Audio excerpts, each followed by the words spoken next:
How to outsmart he said she said arguments. Did you know there's a hidden danger in trusting your own memory? Most of us think of our memory like a personal video recorder. When you remember something, it's like sitting down in the theater of your own mind and pressing play, except that's not how memory works. Research psychologist Elizabeth Loftus knows firsthand. When Loftus was 44 years old, her uncle told her that as a child she discovered her mother in the pool after an accidental drowning. Loftus had no memory of seeing her mom's body, but she trusted her uncle. Before long, she started remembering. She could picture details of the day, how her mom was dressed, even the lights of the police cars, which is odd because, as it turns out, her uncle was mistaken. Loftus didn't witness any of it. Instead, her mind created memories to match what her uncle said. That's memory for you. We think of it as an accurate recording, but Loftus is famous for her research that shows how bad eyewitness accounts can be. It turns out,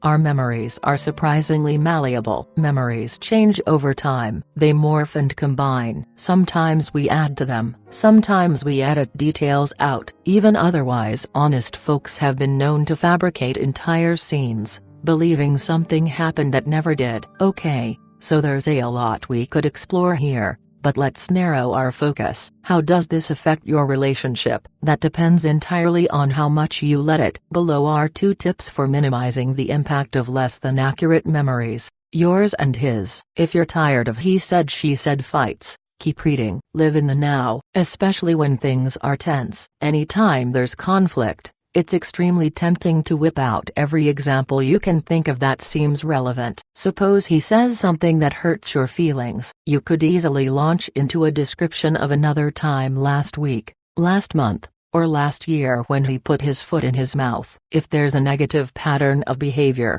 you should definitely talk to him about it. But mid-fight is not the time to do it. At those moments, both his memories and yours may not be 100% reliable. Intense emotions tend to change how we remember things. Instead, when you and your guy get sideways, stick to that conversation, that issue, that disagreement. Leave the past in the past. When everything's peachy, it's good to reminisce, as long as you don't get hung up on facts.